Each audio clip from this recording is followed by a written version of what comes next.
recently I have come up with an idea that I would share some kinds of proverbs, some idioms, or some expressions for that matter with you guys, so that you could make use of all these things while you're writing or you're speaking, and also you can make use of all these things up to the greatest extent possible. So hi there, this is Ritu Tamret and you're watching my channel Literature with Ritu. And if yet you have not subscribed to my channel, so what you guys are waiting for, I don't know. So please subscribe to my channel, and also don't forget to press on the bell icon so that you get the regular updates of all my videos as I'm uploading them. So today's proverb is, a drowning man will clutch at a straw. So what does it mean?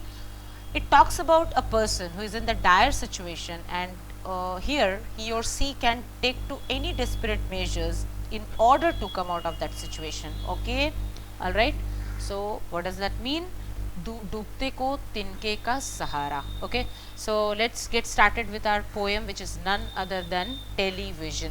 So doesn't it sound so familiar to our ears? Because like we people, like mad persons, keep watching TV. Oh my god, again it has appeared.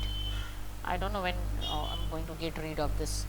So we people, like mad persons, keep watching TV all the time without realizing the devastating effects it's going to have on our mind stuff, especially on the eyesight of people. But here in this poem, the poet has especially talked about the devastating effects of television, or this monster, as the poet has called this, or poet has given so many similar kinds of adjectives to this monster which is appearing in front of your screen, you know, right now. So the poet has given a lot of adjectives to this monster, like idiotic and ghastly junks and many things, you know, many adjectives poet has given. So here in this poem, the poet has especially talked about the devastating effects, or the ruinous or the catastrophic effects it's going to have on the mind stuff of the children, or especially on their eyes sight from my side. Like you know, the poet has essentially not talked about the eyesight, you know, he has talked about the devastating effects all, I mean, in the whole manner. Like it's significant is, has he has not talked about especially the eyesight. Eyesight, you know, I have added from my side because I have also got two children and they also keep watching TV all the time, you know. But like a stern and strict mother, because you know things are different when you yourself are in a responsible position, like a professor, you know, in English. I think myself to be a I mean responsible mother who knows everything. Like I know the ill effects, the bad effects is going to have on the eyesight, or on the mind stuff, or on the whole creativity of my children. So I just try to keep them under a lot of restrictions. It's not that I just don't let them watch TV. They do watch TV, but not all the time, not round the clock. Like no, it's they are not allowed to watch TV entire time, constantly for that matter. So okay, let's talk about the poem, television. So here the poem is before your I mean in your screen before you. Let's get started with the poem. The most important thing we have learned so far as children are concerned is never let them near your television set. Fine. So in the very first few lines, the kind of anger or the kind of hatred the poet has got is obvious in the very first four lines. So which is quite obvious in front of you. Fine. So he has started his poem with a firm request that he is making in front of the parents that they must keep TV away from the reach of their children. Why? Because the reasons, he has given a lot of reasons behind that. So about them we are gonna read in next of the lines. So here in the first four lines, again I'm going to repeat the lines. The most important thing we have learned as so far as children are concerned is never set them near your television set. So he has requested all the parents to, or not to give television to their children, or not to allow their children watch television the entire time or constantly. Or better still, just don't install the idiotic thing at all. In almost, okay, at all, up to here. First of all, let me tell you, the poet says here, uh, that he would rather suggest not to put, or station, install. For the word install you could write, uh, station you could write, and another word I have given in place of install you could write over here. He is telling the parents that he would rather suggest not to station such an idiotic thing at home at all. So after that, in almost every house we have been, we have watched them gaping at the screen. They loll and slop and lounge about and stare until their eyes pop out. Here in these lines, the poet wants to say that wherever he has gone till now, or visited anyone's house as yet, he has seen children watching TV with their eyes glued upon the screen. Here the poet has used the word we. Why? Because in place, he has used this word we in place of he. Why? Because he wants to emphasize that it is not only he, but all of us must have seen everywhere, or wherever, if we have gone in anybody's house or here, everywhere we have seen children watching TVs with so much attention that they even forget that their mouth is wide open. Gaping means wide open. If suppose you're watching, or if you're staring at something with your mouth wide open, this is what it means, gaping. So while watching television, they are so lost into it that they lose all their senses and they look like clowns, or jokers with their mouth open. So here, let's go to the next line, that is loll, slop, and lounge about. What do these words mean? Let's see. Loll means you could write act lazily or indolently. You could write in place of loll, act lazily. In fact, all these words are, the meaning of all these words are like similar. So you could write one word in place of these three words, that is loll, slop, lounge about. That means, sorry, only loll and lounge about. Sorry, I made a mistake, because these three words are so after the they are following each other in such a manner that I forgot. So loll and lounge about, these two words are similar. Like the meaning of these two words are, to act lazily you could write, indolently you could write, to spend time lazily. So loll and lounge about, these two words. And slop means what? Slop means you must have seen children while they are watching TV, or in general also, because after all they're children, but especially the poet has essentially talked about this situation when especially they are watching TV. What is that? That is to spill or dump liquid. Like they are when they are watching TV at that time, if their mothers have given them something like milk or water or whatever it is, some liquid their mother has given them to drink or to have. So in that case, it's quite natural for them to spill it or dump it out. Fine. So this is what it means. And the next line, and stare until their eyes pop out. Oh my god, this line is so hilarious that it's a kind of exaggeration. There are so many exaggerations while you come across some poems or some literary works. So in that case, may come across you may come across a lot of exaggerations for that matter. So what's that? So their eyes pop out. So is it possible that their eyes will come out, or their eyes will pop out, or from their eyes socket, the socket of the eyes? So is it possible? No, it's not possible. But here the poet is emphasizing the thing that when they start watching TV, they their eyes are so glued, or they stick their eyes to the screen so much that their eyes are compelled to come out or pop out. So last week in someone's place, we saw a dozen of eyeballs on the floor. So again, this is a kind of exaggeration, so don't get confused over here. So this is in the sense that the poet is essentially trying to put emphasis on the thing, on the reality, how children are watching TV with all their attentions towards it, and they lose all their senses while watching TV, and in such a case their eyes are so strained, or there is much pressure upon their eyes, that they are they that they pop out, or they burst out. Fine. So let's come down.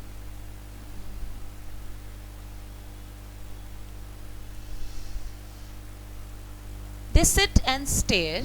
So here, they sit and stare and stare and sit until they are hypnotized by it. So what does this mean? Hypnotized? I mean, it's a kind of a state of mind in which a person apparently loses all his power, or the power of his voluntary actions. Fine. So this is such a case which is highly responsive to the suggestions or directions of the person in front of you, who is guiding you, who is trying to control you, who is trying to take you in your control. So here the poet has compared this person with TV, uh, TV, with this thing, with this stuff, which is actually hypnotizing children. Or TV is a kind of a stuff, like poet has told, or poet has spoken about, that it is a kind of thing which is hypnotizing our children. Or you could say that TV is taking the whole control of our children nowadays. They are completely in the control of TV, or they have become puppet in the hands of television. So, until they are absolutely drunk with all that shocking, ghastly junk. Again, here, ghastly junk. Again, I have told you in the beginning of the poem that the poet has used a lot of similar kinds of adjectives for this television. Firstly, he used idiotic, and here also junk. So, what is junk? What is junk? What is ghastly? You could write some terrible, frightful, and horrible. The meaning of ghastly, and also I have given you three synonyms for the word ghastly: terrible, frightful, and horrible, for that matter. Fine. Junk, useless thing, discarded thing, or something which is rubbish. Okay, so three things, three synonyms of both the words I have given you right now. Oh yes, we know it keeps them still. They don't climb out the windowsill. They never fight or kick or punch. They leave you free to cook the lunch and wash the dishes in the sink. In these 4 or 5 lines, let me start my pen. Otherwise, you people are not going to understand about the lines I'm talking about right now. Obviously, the poet has written, not I, but is from here. Oh yes, up from here up to here. Yes. In these 5 lines, the poet has tried to put up a question to the parents. Like, not a kind of question, actually, the question is in the next part. In these 5 lines, the poet has told the parents that yes, this is true, that parents, or especially mothers, because obviously the father is not in the home or in the house, he has gone outside for his work.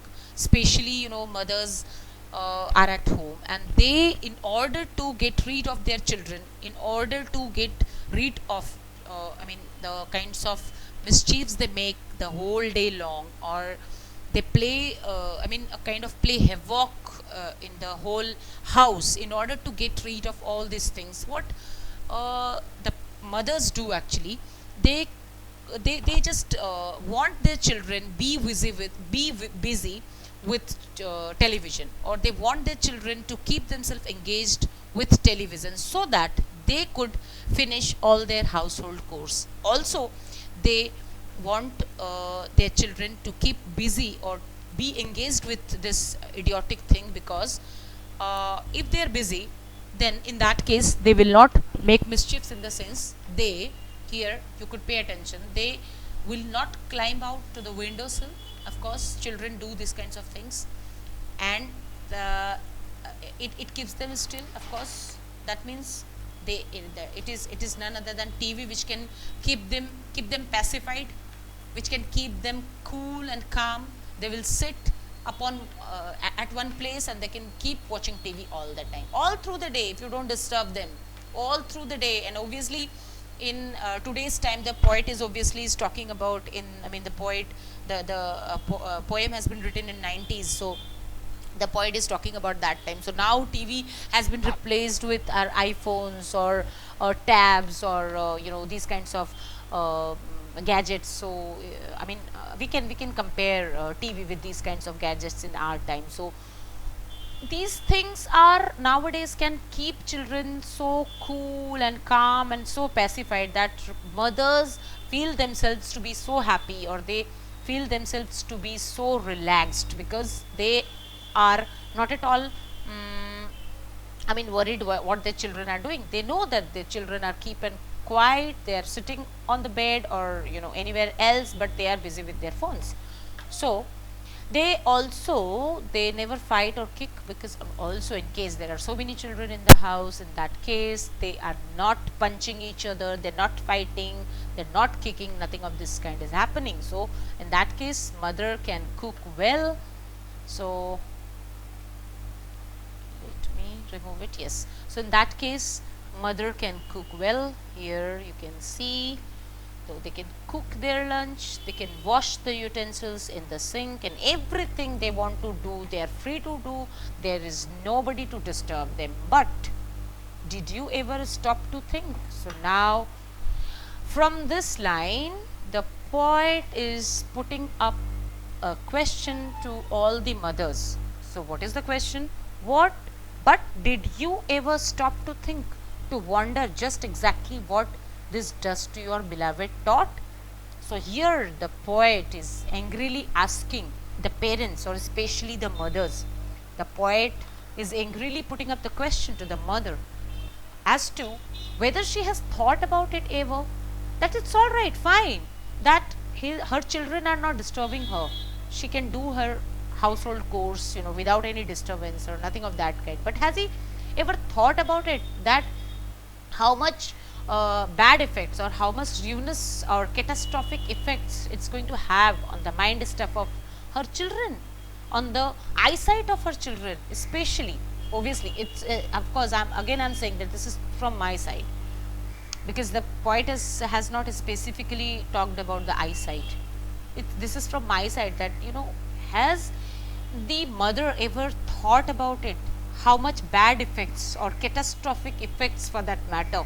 So mind you, I am giving all these, repeating all these words, because you people, I want all you people to write down all these words, or pin down all these words, so that you could make use of all these words while you are writing your answers. And again I'm telling you, if you are gonna use all these words, idioms, and whatever I'm going to use, or whatever I'm using right now, is gonna give a lot of good impressions on the mind stuff of your teacher. So mind you, please, whenever I'm giving you explanations, please keep a copy and pens ready with you, and pen them down in, if you want to have or score very good marks. Fine.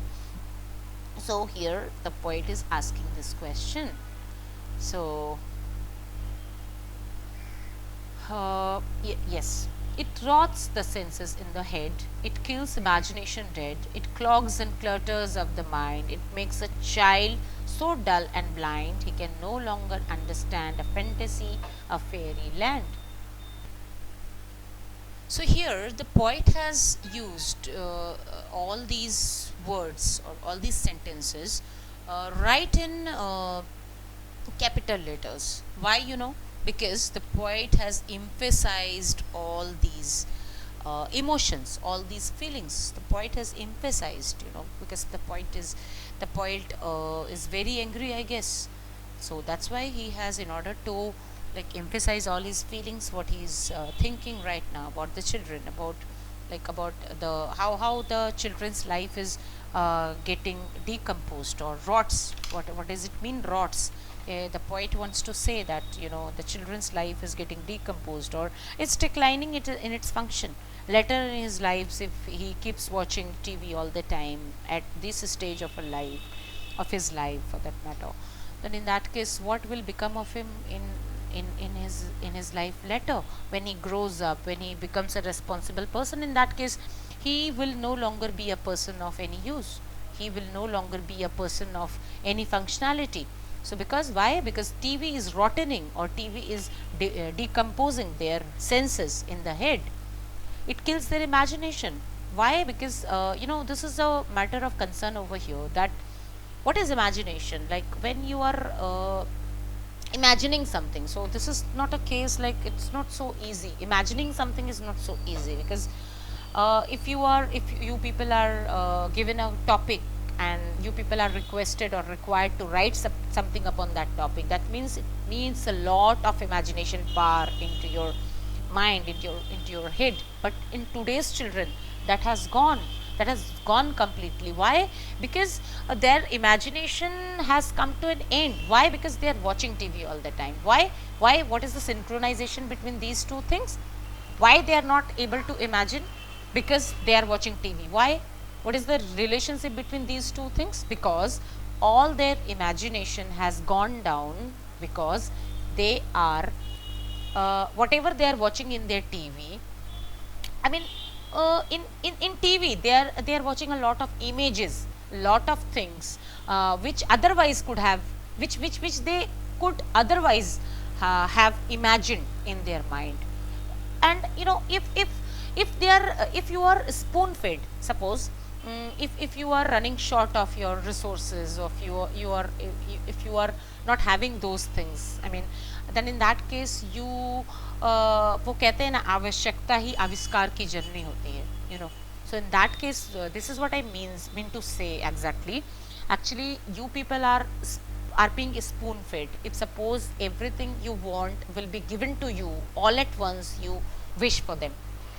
This is the same thing which is happening with you guys when the TV as an imagination box. That means you can see a lot of pictures, a lot of imageries, a lot of different beautiful worlds into the screen. So that has put an end to your power of imagination. So this is what I mean to say. When you people are being spoon fed, that means you don't need to imagine something. You don't need to imagine that, because you have got everything so ready made for you in front of the TV screen, in front of you guys, in the TV screen for that matter. So that's why this process, that all the time you keep watching, like I can give you an example, because nowadays a very famous I mean very famous soap opera, you could call it, that is Balveer. So all the time so much of imagination is being shown on the TV screen. My children are watching this soap opera Balveer, with their eyes is glued upon the screen, and I also sometimes watch that Balveer. So it's full of, I mean, it this soap opera abounds in a lot of imagination world. Like there are so many fairies, paris are everywhere, like this pari, that pari. There are different kinds of woods, different kinds of monsters, different kinds of plants, different kinds of animals. So many, like so much of imagination is there, that sometimes I feel that how could they imagine something on their own? No, because their imagination is something I mean ready made in front of their eyes. So this is what it means. I have just been taken an example how it is killing our imagination dead. Not ours, of course, the imagination of children, because especially I don't watch TV. I simply regard it as a idiotic box from the very beginning. I don't like it at all. Okay, so it clogs and clutters up the mind. What does it mean? Clogs means make a mess of everything, like make everything untidy.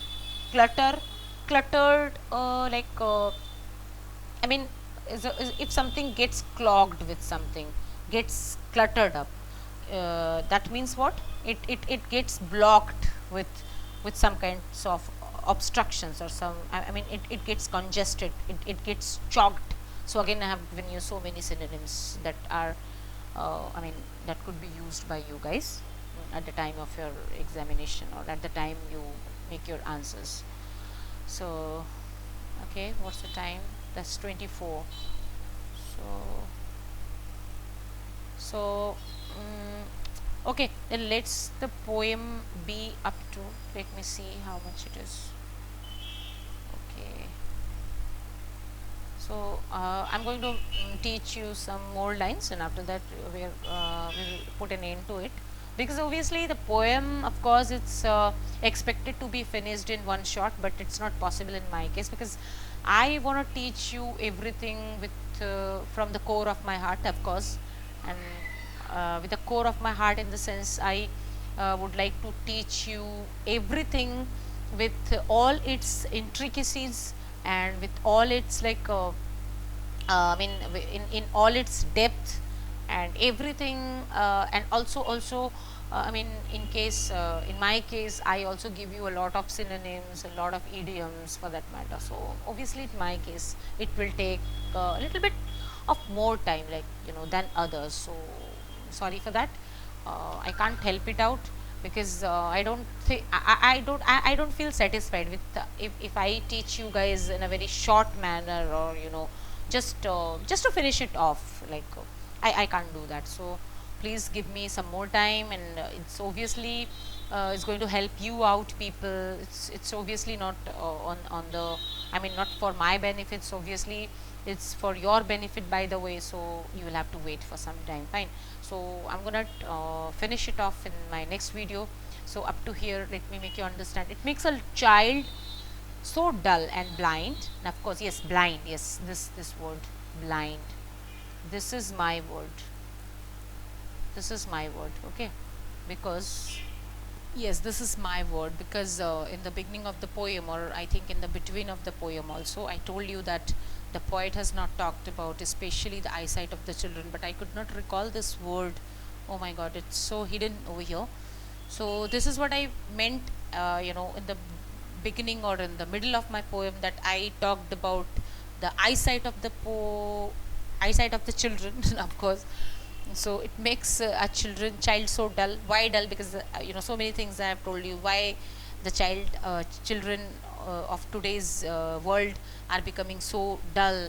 And obviously today's children are going dull or getting dull because of the substitutions of TV. Of course, the poet has talked about TV in its 90s, because TV was just invented at that time, and now TV has been replaced with a lot of things, like a lot of gadgets, mobiles, I mean iPhones, iPads, and then I mean uh, so many gadgets, like I don't remember right now, they're not coming to my head. So TV has been replaced by all these things. So why children are getting so dull nowadays, it's so obvious. And why blind also, I have explained. He can no longer understand a fantasy or a fairyland. Of course, a short while back, I gave you an example of Balveer, fantasy world. What is fantasy? Fantasy, like imagination, creativity, and everything I talked about a short while back when I was talking about a soap opera, very popular soap opera, which is Balveer. And there, the the children are watching this soap opera, which is quite popular, and as they're watching all these things, so of course they're losing their own fantasy world, of course they're losing all their imagination power and creativity. So in that case, these two lines are also clear. His brain becomes as soft as cheese, his powers of thinking rust and freeze. He cannot think, he only sees. So let it be up to here. So his brain becomes so soft, that means it has become so soft as cheese. That means now his brains are, of course, as children, brains are obviously now so soft, because whatever we are going to feed into their brains, they're going to, I mean, all these things are going to sit up in their brains like anything, and they are not going to think about anything else but what they are watching or what they are listening to. So it has become so soft, and his powers of thinking rust and freeze. That means he now he has lost all his imagination power. He can no longer think about his own imagination, about his own things. That means their brains are rusting, in the sense rusting, what does that mean, rusting? We know that rusting means something corrode, you could write corrode, tarnish. So I mean, it's a kind of a sort of cause to lose luster or as a result of exposure to air or moisture. So here in this context, as a result of the exposure to the television all the time, their mind has started, I mean it has started corroding their mind or tarnishing their mind. What? Television has started corroding their mind or tarnishing their mind for that matter. Fine. So and also it has started freezing, in the sense they are unable to I mean imagine, they are unable to think anything else.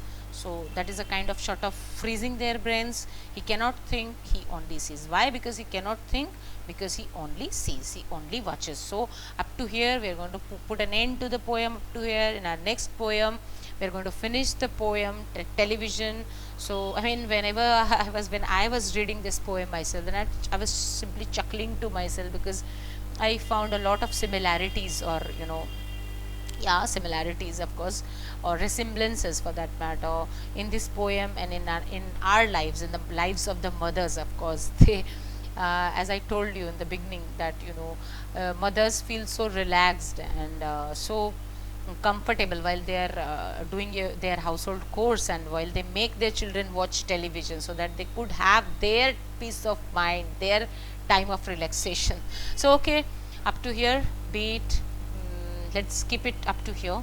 So in the next part of television we'll start from here. All right. So again, I would like to tell you guys, if yet you have not subscribed to my channel, please subscribe to my channel, and also turn on the bell icon, so that you get all the notifications as I am going to upload my videos. So if you like my ways of teaching, my ways of explanation, then I expect at least one thumbs up from you, from your side, children. Okay, so let's meet in the next video with the next part of this poem television. Bye bye.